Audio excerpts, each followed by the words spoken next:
اما بعد فاعوذ باللہ من الشیطان الرجیم بسم اللہ الرحمن الرحیم۔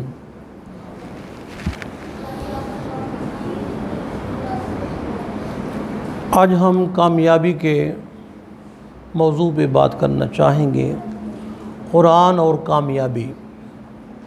اور کامیابی کہتے کسے ہیں، کامیابی کا مفہوم کیا ہے؟ ہم تو یہ سمجھتے ہیں کہ جس کے پاس دنیا کی دولت آ گئی وہ کامیاب ہو گیا، پیسے والا کامیاب ہو گیا، گاڑی والا کامیاب ہو گیا۔ تو کامیابی ائمہ لغت فرماتے ہیں کہ کامیابی کا لفظ مطلب یہ ہے دنیا اور آخرت کی کوئی نعمت نہیں جو اسے نامیسر ہو، ہر نعمت مل جائے، دنیا کی بھی آخرت کی بھی، اسے کامیابی کہتے ہیں۔ اب ہم نے کامیابی کیسے پانی ہے؟ قرآن کریم فرقان حمید سے ہم پوچھ لیتے ہیں۔ پہلے تو ہم کرتے ہیں سورہ بقرہ ہے، یہ مدنیہ ہے، اور یہ ذہن نشین کر لیں کہ مدنی اور مکی ہونے کا حساب مکے اور مدینے میں اترنے کے حساب سے نہیں ہے۔ جو صورتیں ہجرت سے پہلے اتریں وہ مکی ہیں، جو ہجرت کے بعد اتریں وہ مدنی ہیں، چاہے وہ مکہ میں اتری ہیں چاہے مدینہ میں اتری ہیں، یہ مطلب ہے۔ تو یہ شروع ہوتی ہے الف لام میم، الف لام میم۔ تو یہ حروف مقطعات ہیں، ان کا معنی کیا ہے اللہ جانے، اس کا حبیب جانے، ہمیں نہیں علم اس کا، ہمیں اس کا علم نہیں۔ البتہ کیا اس کا علم نبی پاک علیہ السلام کو ہے یا نہیں ہے؟ تو علامہ محمود آلوسی صاحب رحمۃ اللہ تعالی علیہ صاحب روح المعانی فرماتے ہیں، فرمایا سر بین اللہ و رسولہ، یہ اللہ رسول کے درمیان راز ہے، فلا یعرفہ بعد رسول اللہ صلی اللہ علیہ وسلم الا الاولیاء الورثۃ فہم یعرفونہ من تلک الحضرۃ۔ فرماتے ہیں کہ رسول اللہ صلی اللہ علیہ وسلم کو اس کا علم ہے، سرکار کی معرفت سے اولیاء اور علماء اس بات کو جانتے ہیں۔ اور حضرت مجدد الفسانی رحمۃ اللہ تعالی فرماتے ہیں مجھ بندہ ناچیز کو بھی حروف مقطعات کا علم ہے، اللہ نے مجھے بھی عطا فرمایا اس میں سے کچھ حصہ۔ تو پھر فرمایا ذالک الکتاب لا، اس کا علم جبریل امین کو بھی نہیں ہے۔ جبریل امین جب لائے نا تو آپ نے فرمایا میں جان گیا، میں پہچان گیا، مجھے پتہ ہے۔ تو جبریل امین نے کہا حضور مجھے تو خبر نہیں ہے۔ فرمایا جس کے پاس ہے اسے تو خبر ہے، تمہیں نہیں خبر تو نہیں خبر، بس۔ تو فرمایا اس قرآن کریم کے اندر لا ریب فیہ، اس میں شک، یہ جملہ توجہ رکھیے گا، یہ نہیں فرمایا گیا کہ اس میں شک کرنے والا کوئی نہیں، فرمایا اس میں شک نہیں ہے، شک کرنے والے کرتے پھریں، اس میں کوئی شک نہیں ہے۔ اور پھر فرمایا ھدی للمتقین، یہ قرآن کریم جو ہے پرہیزگاروں کے لیے ہدایت ہے۔ لیکن بڑی توجہ، ہدایت ہونا چاہیے تھا گمراہوں کے لیے، گمراہوں کے لیے ہدایت ہونا چاہیے تھا، پرہیزگاروں کے لیے کیا مطلب؟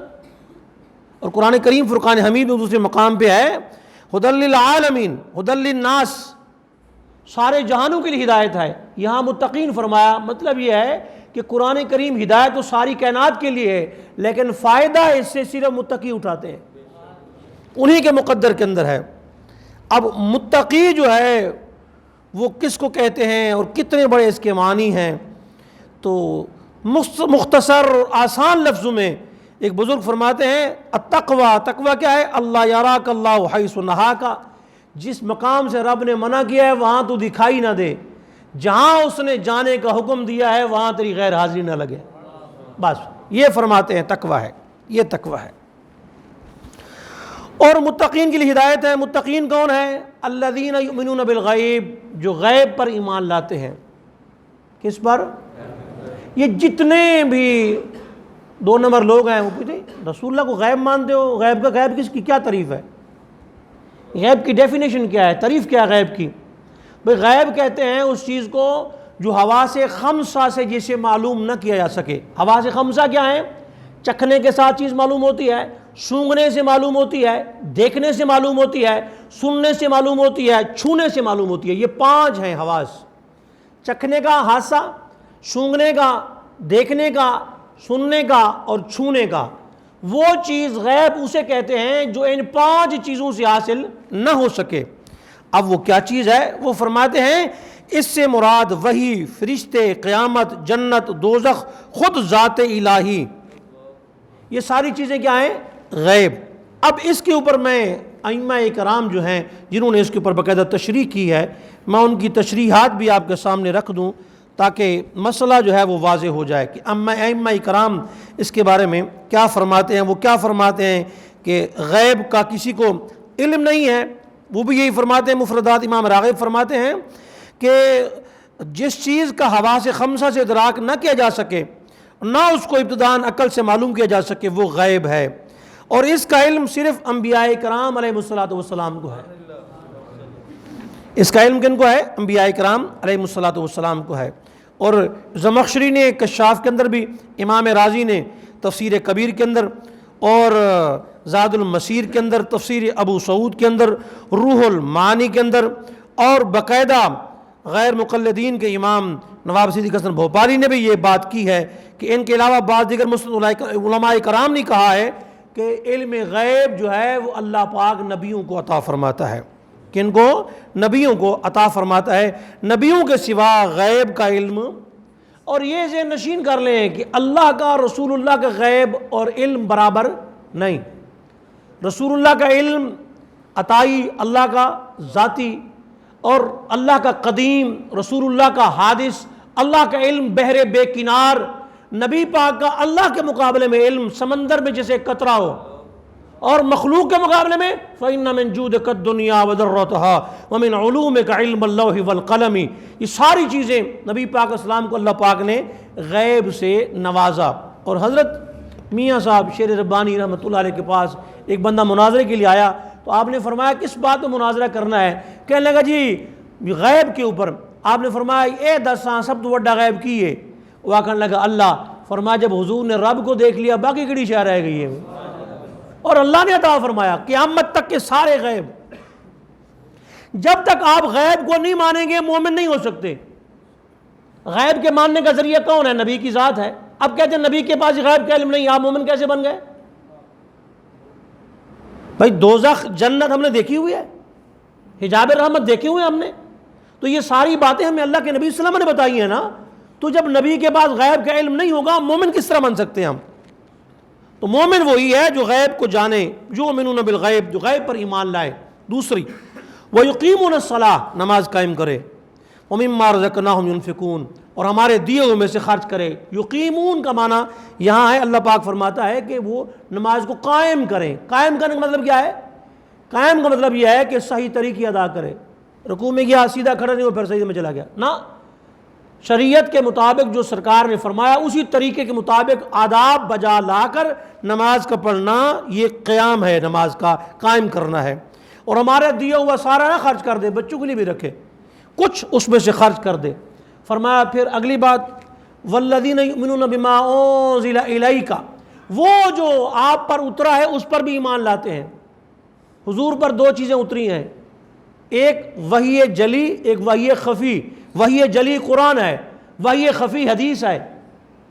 اب جو لوگ کہتے ہیں جی نہیں ہم قرآن کو مانیں گے حدیث کو نہیں مانیں گے، ان کو کہو جی قرآن کو قرآن ماننا کس سے ثابت ہے؟